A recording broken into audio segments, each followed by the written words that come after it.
This is how I prefer to set up the cast in a city. But let's look through this one. It's called Cast. It's very old school. It at least gives you a basic outline. I prefer to work this way. Not everybody does. And then we'll go through these specific items. Here are the procedures of cast, structures, delegation, cast codes, welcoming new scribes, subcast assignments and rules. Appointments. The system encompasses the subcast departments led by chiefs specializing. Now, the word chief never turns up in the books at all. I think they were thinking departmental heads, but for some reason they called them chiefs. It's not in the book anywhere. Each chief has duties that pertain to their subcast and department. What this presumes, which is totally possible, is that you have a couple of people in each department. The city I'm in currently has 15. If you have 15 scribes, usually what happens is everybody shows up, wants to be magistrate first. If they're not allowed to be magistrate, then they turn around and start putting them in other departments. And what ends up happening, like I said, caste system in Gor's Norman's books, magistrates are typically from the caste of scribes. This all comes from Tarnsman of Gor. A high caste focuses on law, scholarships, administration. So scribes focuses on law, scholarship, and administration. That pretty much summarizes what we do. And they're typically from the caste of scribes. In my city, they're also pulling them from the magistrates. So typically doesn't mean it always is, it just means most of the time. Free women belong to caste by birth, and like men can theoretically practice their caste professions, Assassins of Gor, Chapter 6. A free woman of the scribes could, with proper training acceptance, serve as a magistrate. There's no explicit prohibition in the text against this. In Second Life, a roleplay shaped by players, a woman could be allowed to do it, because there's nothing prohibiting it. Precedence of female power. Quote, the books feature rare instances of women in authority. That's in Outlaws of Gor, Chapter 9, verse 11. Okay? That's actually in the books. So the point of it is, if books feature rare instances. So, since the Tatrix of Tharna says women are very rarely in authority, the Tantrics of Tarna rule her city, showing that a woman can hold significant position, Tantrics. Even if Tharna later shifts to male dominance and actually thrives better under male dominance. Colors return, people are happy, or they wear the caste colors, and it kind of sucks when women are ruling, when everybody wore gray, colors are not, they had no festivals, but anyway, they did rule. In Second Life, some sins might draw for this to permit female magistrates, even though if you put it in context, the whole city was depressed and things sucked when women were in charge, but you could use that to say it, especially in a city with unique backstory or pragmatic leadership, like a shortage of male scribes. Second Life flexibility. Unlike the rigid canon of the book, Second Life Gor roleplay often bends rules for creativity. In Second Life Evolved Sims, the diverge from strict by the book, gender roles can be more fluid. Problem with being Second Life Evolved, you don't get to be in the regular Gor Sims. They kind of ban you. You get labeled as a GEer, and you play hell trying to get a thing in a regular Southern Sim. So if you're going to do that kind of role play, you might as well just blacklist yourself. A woman could play a magistrate if the Sims High Council or admin permits it. That would be the exception. Players frequently portray opposite genders, and a female could take a magistrate role if the community accepts it. Practical roleplay needs Second Life Sims to strive on participation. If you lack male role players to fill the roles, a qualified female character might be appointed to keep the role active, especially in smaller, less strict Sims. So basically, we've got to be realistic here. And that is true both in the Bible and historically. You see women kings, women priests, even women prophets. It was usually when a man wasn't available in the Bible. Same thing happened in history.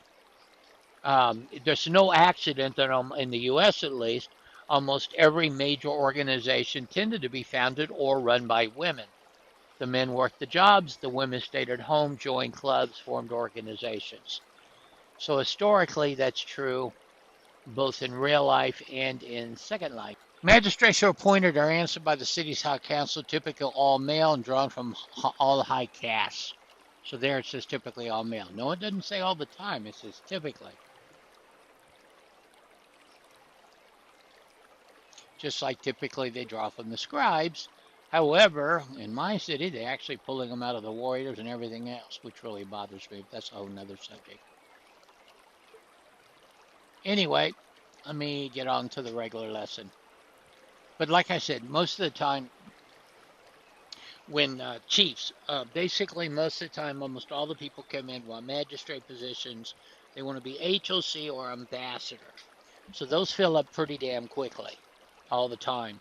Then what happens is you end up like in our case, we have, I think, 15 scribes. Well, obviously, you don't need 15 magistrates. You only have one ambassador and one HOC. So what do you do with the other 9 or so people? Well, that's when they start filling up these other subsections that we're going to talk about.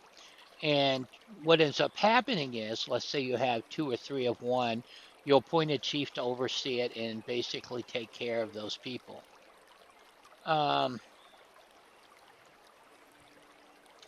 Let's see, each chief, there we go. This is what a chief does. Like I said, it's not in the books. It's just a way of referring to it. I have no clue why, since the beginning of Gor, they've been referring to them as chiefs. Most cities don't, but the old standards did. Each chief is taken accountable for performing such duties. The chiefs are encouraged to elect a deputy. With administering to their departments, all chiefs take accountability for sustaining the membership of the departments. Are they healthy? Are they dead? Are they coming in? Are they not? Are they needing training? If I remember, it's Praetor. Then you have, which they call it the HLC, but that's not the proper name either, and it has a funny name for that. And I think I gave that to you too. It began like with a Q. Quaker, thank you. That's not actual. That's the actual AHOC. Problem is nobody ever calls it that. Now, each of these departments, let's look at what the magistrate does, and then I'm going to go over my notes beyond that.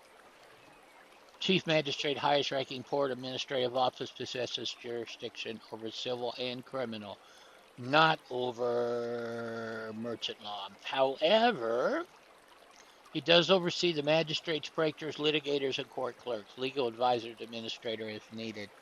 Once you want a city, if they don't have a merchant magistrate, the magistrates will also oversee merchant law. Not a heck of a lot of merchant magistrates. I'm training 2 right now. All right. The highest ranking chief ambassador. We're going to talk more about ambassadors in another class. I'll do a whole class on them.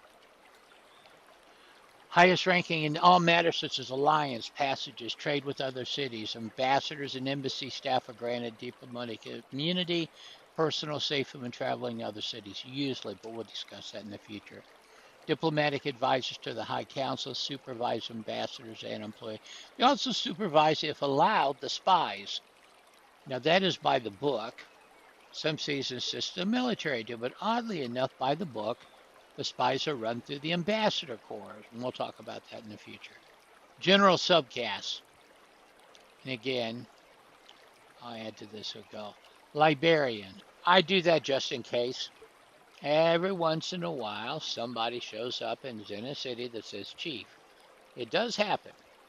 So it's just easier to say. Historian. This is interesting. I've only met one.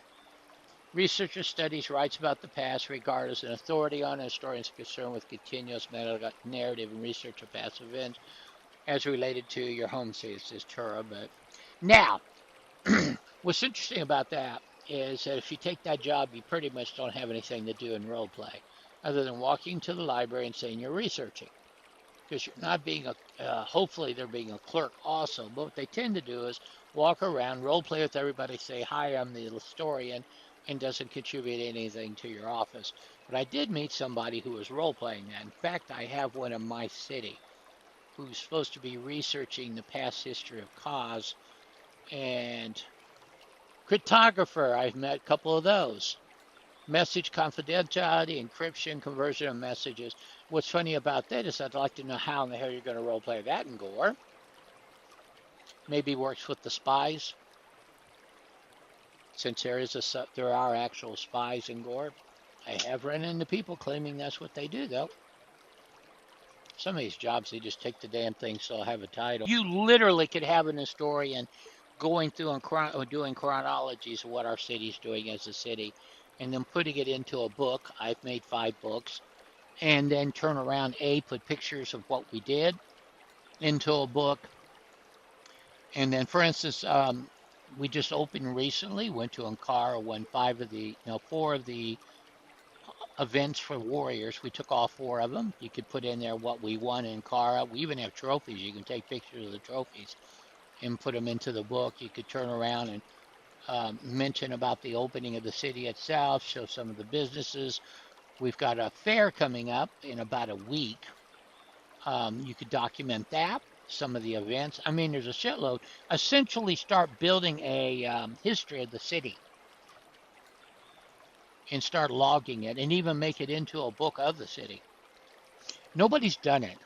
What I'm bringing up is something I'm brainstorming right now, but Shawnee knows that I do a lot of that. But basically, my city is a good example of a city that's fairly young, that's extremely active. They can be collected inside the Scribe Library and over time document the history of the city. There are photographs I have of the city that was up before this was, that is where it was located. This is actually one of 4 cities in Cause. Well, yeah, if you do it the way I'm thinking of, there's 4 cities supposed to be in Cause. One closed recently. This is the second one. And essentially, there are people there who were in the original city, and you can talk about migrating from that city. I forgot what happened. I think there was a rebellion. You could actually interview the Ubar for this. There was a rebellion, and they killed the administrator and cut his head off. Yeah, Jed is. There's 4 of them. And they killed the administrator, cut his head off. We actually saw the head when the Ubar had his meeting. And he held up the head of the prior administrator, dripping the whole shebang. And then they announced that he had been told by the Warriors that they were taking over because there was such corruption in the first city. See, all that goes into the history, and you could easily check on it. Okay, I'll tell you who to get a hold of, and then we'll move on about historians. But that's the way I personally would approach it. I've often said there's a lot of fun ways. Also, along those lines, a newspaper could be produced. Let me hand you something. No, let me get through. At the end, before we leave, remind me, and I'll hand you what you need to know to who to talk to, so I don't get off scale. But that's the way a historian could be handled, especially in a new city. Chief cartographer, making maps, combining aesthetic techniques. Cartographers build on the premise reality can be modeled. Now, I do a whole class. We will discuss map making. It's one of the classes I'm going to teach. That can be used several ways, and we'll talk about it on the map making class. That can be fun. It can be turned into a massive role play. Chief teacher, plan, prepare. Don't forget to remind me about the information you need, who to contact. Prepare a plan for her on how you want to approach the historian thing. But I would suggest, like I said, that you talk to her about interviewing the people that came from the other city. Find out from the Warriors and the Ubar why they killed the administrator and cut his head off. Get the photographs of the from the chief photographer. There is a guy, I think his name's Blackburn or something. Get some of his photography. You could collect it all into one place, and then produce a book every 3 months, which can be shelved. She might like that idea. You'll get the job. You'll be the first official historian of a city if you go that direction. All right, chief teacher, but have a plan ready. Let her know what you're thinking. Plan, prepare, deliver a structural activity to facilitate learning activities for the apprenticeship and studying scribes. This is rarely done. It's supposed to be. Be perfectly honest, in Gor, there's only about 4 people teaching, at least on the scribe side, which is sad, but that's the actual to God truth. And 2 of them haven't been active. Editor-in-chief, the newspaper. The historian could technically put out a newspaper. And the reason's very, very easy, because you're already collecting the photographs and the stories about what's going on to put in your history book, in your history notes. It would not take much more to actually flip that into a newspaper. but that's just a thought. I've often thought that whoever did the history probably ought to run the newspaper too, because you already have the pictures, the stories, the articles. And right now would be a really good time to have a historian because their official opening. I've often told my students that the sky's the limit on how you can play this, but for some reason, scribes tend to not look at the. This is my speaking. Scribes tend not to look at the bigger picture, and they limit their role play to sitting around collecting records. But there's a whole lot of other things that can be done, and scribes tend to not pick those up. And we used to, trust me, all these things were done in Old Gore. Archons, we talked about this before in my magistrate class. We talked about the archons, ones that certify things, keep the records. I actually had one scribe actually want to be an archon. Everybody's going to be working from a sign cast building or office locations. This says we have 2 remote locations. That varies by city. HOCC scribes will provide you with the desk, you hope. One of the worst, that's another thing. If you're around when they first build the scribe offices, really suggest, number one, that the HOC and AHOC be in a separate building. It really sucks to be in these 2-story buildings where the administrators are above and all the scribes hear every single private conversation possible. I personally believe 3 people should have separate offices. They do in this complex, by the way, where we're sitting. The ambassador has his own separate office. The magistrate, which I'm sitting in right now, has this office. The main scribes are inside the library in the back. And so if I need to talk to somebody about counseling or doing I bring them here. If I were the ambassador, I'd take them to the building across the street and talk privately about anything we needed. But my point is, do not stack all these people inside the same building. And I don't know why they do this. They do 2-story buildings, say, oh, plenty of room. Another problem is they presume no growth. So they put maybe 2 desks in, and one of those 2 may be the HOCs. The building I'm in, we have 1 desk, a meeting room, conference room right next to the meeting desk, and then 1 desk below, and we've got 14 scribes. So guess what happens? Most scribes don't come into the building, or there are 4 of them inside the building at the same time, and nobody gets role play.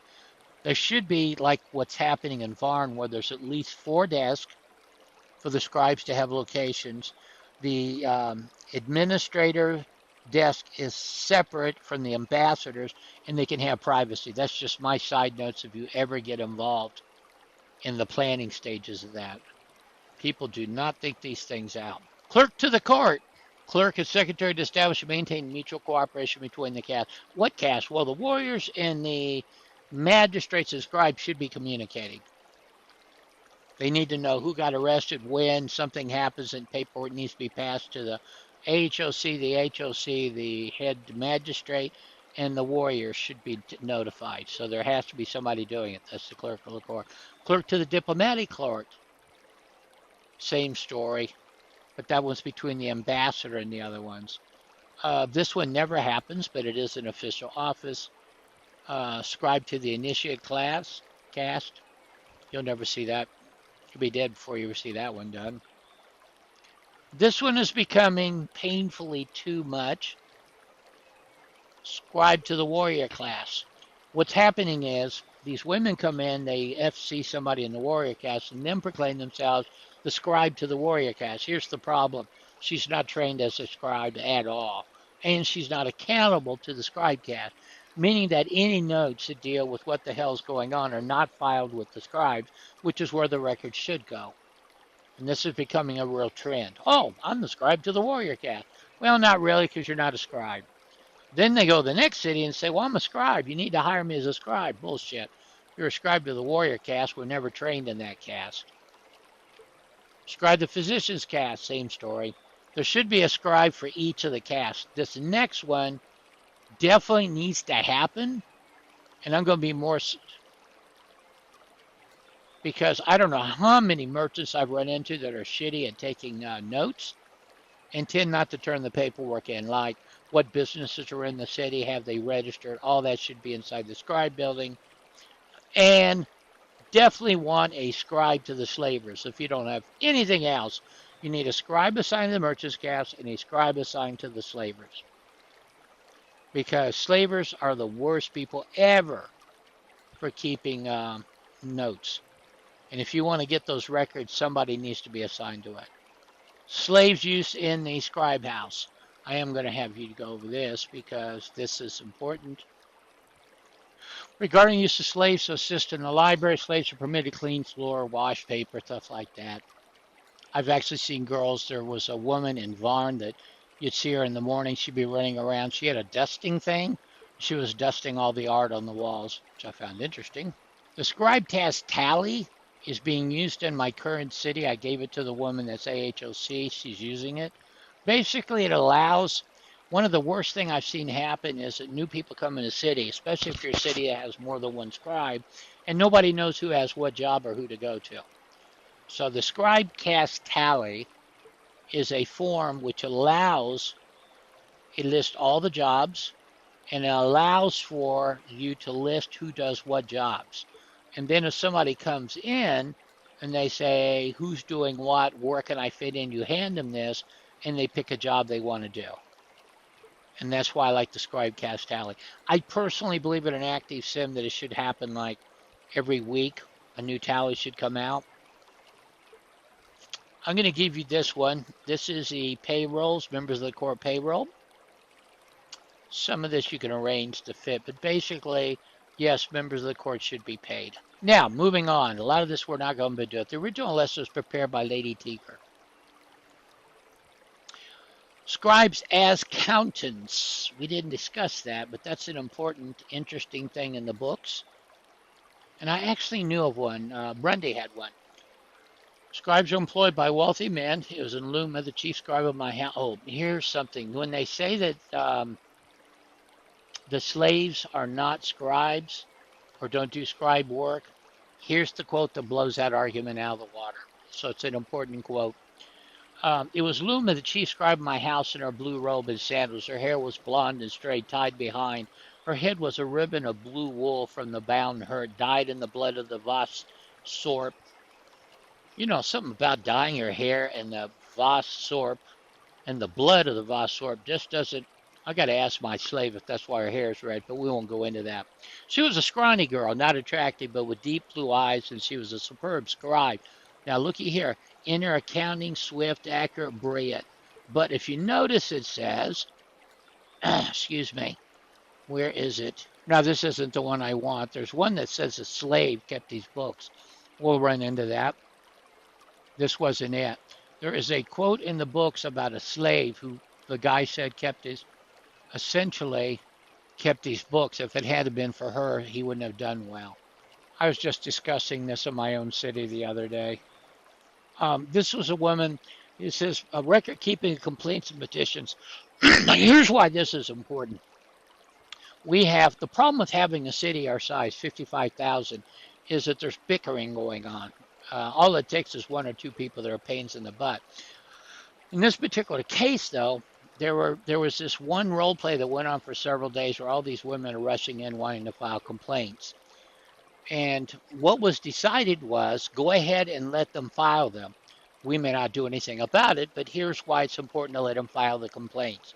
They want to be heard. That's their main thing. They want to be heard. And it may be a bullshit complaint. It may not even be worth looking into. But to sit down and give them the listening ear, nod your head, smile, say, thank you, I understand, will in many cases at least slow their roll in terms of what they're doing. So it's important to do that. Okay, historian. Here's your historian quote. Might even use it in your talk tour about wanting to do it. There you go. Each city has its own history to build on. That's why I'd get the whole thing about why they overthrew the administrator in the first city. Lessons learned in the past will apply to future developments. The true history include faults as well as progress, so the faults aren't repeated. So give a good way to give people a sense of continuous belonging what had gone before. This one's important. Advocate. In my city, women do not become magistrates. They do become advocates of the law. So let's cover this for a second.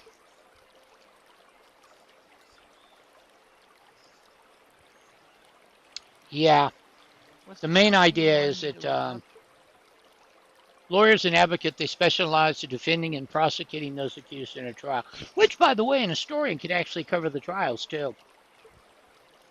Another issue. They will be involved in verifying the legality of documents, arranging contracts. That's why using specialized might be. Anyway, most of the women are becoming advocates in my city. And we are done.